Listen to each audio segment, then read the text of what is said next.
What's up guys, it's your Money Cat. Welcome back to my long-term portfolio series. This is for the week ending on February 5th. For the past 2 weeks, I've been trying to raise a little bit more cash and I haven't been too active on my long-term portfolio. I deposited $2,000 but ended up only spending half of it on adding more to my Apple shares. The reason is I just didn't like what I was seeing with all that GameStop, AMC, Wall Street bets going on. Volatility was super high, although it is now back to where it was before. So I was just kind of staying on the sideline, looking at the overall market and seeing what it does. Because there was a point where the market seemed like it was going to dip because of what was happening with GameStop. Looking into my basket, I'm still holding the same 4 stocks: Tesla, Apple, Amazon, and AMD. I did add to Apple shares and it's now up to 16% of my portfolio. Like I said before, my goal this year is to increase my Apple position to 20% to 25% of my portfolio. Another reason why I'm trying to raise a little bit more cash is because most of the stocks that I'm looking at are in consolidation period. So stocks usually go through phases of expansion, consolidation, then expansion, then consolidation. So after this current consolidation period, there will be another expansion period, hopefully to the upside. So I'm trying to raise a little bit more cash so I can get in before the next expansion cycle happens. So like always, we'll take a look at each one of these stocks with technical analysis and talk about what my plans are. First, we'll take a look at Tesla on 180 days 4-hour time frame chart. Tesla has been consolidating in between range of 900 on the top side and about 800 on the bottom. And both the top and the bottom have been confirmed at least 3 times, meaning it reached that point and on the top side got rejected, on the bottom side got supported.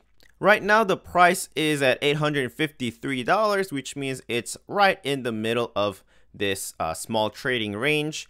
We look at the RSI, it's also in the middle at 51. We look at MACD, it's close to 0. So again, right in the middle.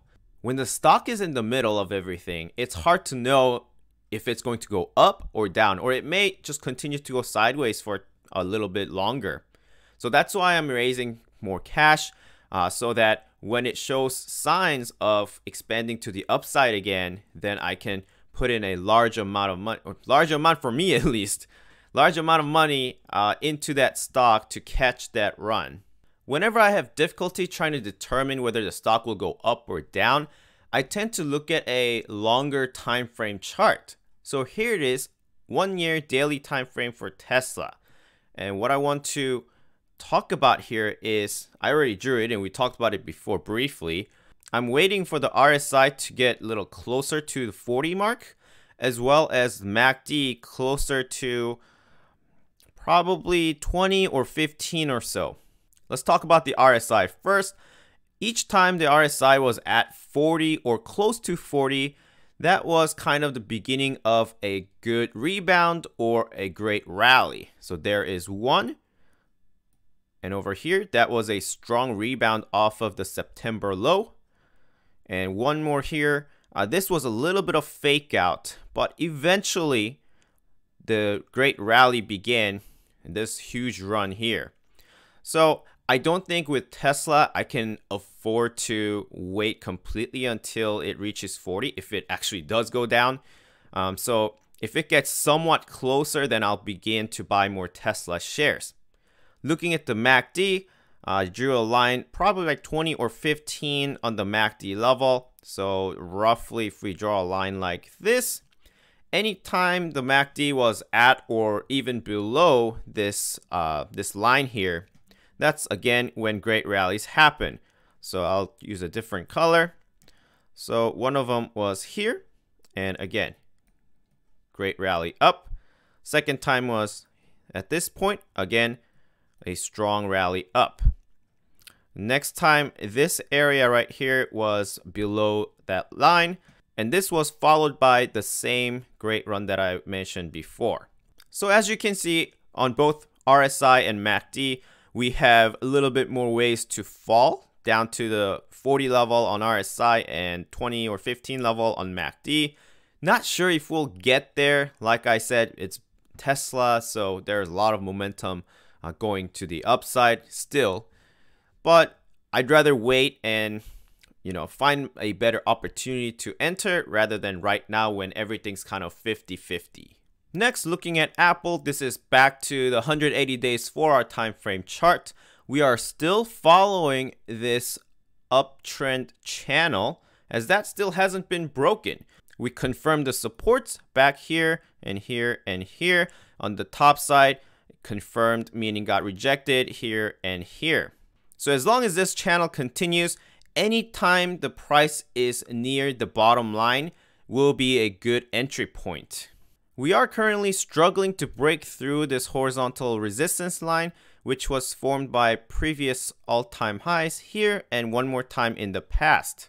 So next week will be very important for Apple. If we are able to break through this horizontal resistance at around 138 or so, then I do see this channel continuing on and Apple reaching the top side of the channel around 150 or so. On the bottom side, nothing gets changed until this uptrend channel is no longer valid, meaning the price breaks below the bottom line here. Even if we don't immediately break above 138 and price continues to do this, we are still validating the ascending triangle pattern, which means at the end of this resolution point, we may still break above the 138 resistance line and continue on with this uptrending channel. Amazon is starting to look pretty intriguing. We were in this symmetrical wedge pattern that was coming down, marked by higher lows and lower highs, but we were able to break above the top line, which means this is no longer valid. So I am going to get rid of the top part. But now we are in a new trend marked by this line here. We are making higher lows and hopefully continue to make higher highs. Especially with what Amazon reported for last quarterly earnings, I do think Amazon will just continue to get bigger and bigger and climb up with its stock price.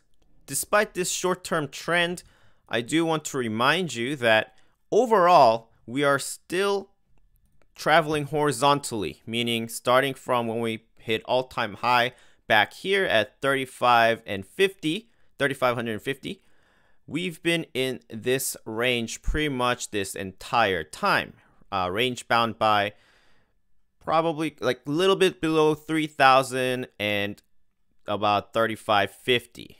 So although what's happening right now is an uptrend and it's exciting, keep in mind that until the top line or this bottom line gets broken, we've been pretty much consolidating or moving horizontally ever since all the way back here. Lastly, this is AMD on 180 days 4-hour time frame chart. Over the last few months, AMD has not been a very fun stock, meaning we had long periods of consolidation and then it seemed like we were breaking to the upside, but now we're again consolidating sideways just within a slightly higher trading range. What's worse is right now we're very close to the resistance of this trading bracket or trading range, which means we are really close to breaking to the downside and we're back into the previous trading range, which is definitely bearish. If you look at the MACD and RSI, it's like a sine wave going up, down, up, down, up, down, which translates to what the stock did, just going up and down within the same trading range and moving horizontally.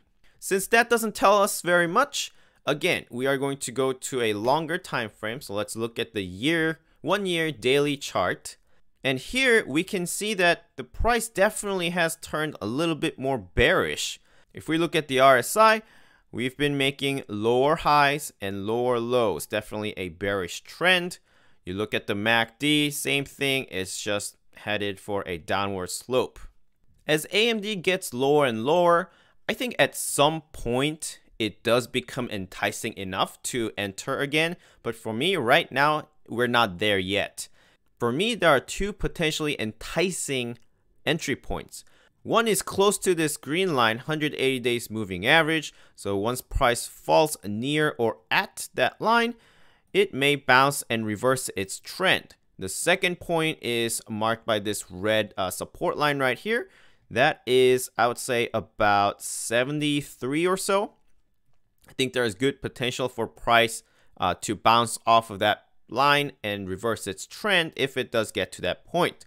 By that time, definitely RSI will be close to being oversold. Same thing with the MACD. It'll be much lower, but likely headed for a MACD crossover. Furthermore, that support line has been confirmed previously. We were able to protect the price there and there. And we see a gap here, meaning, yes, the price could completely fill the gap, at which point it'll continue to go down.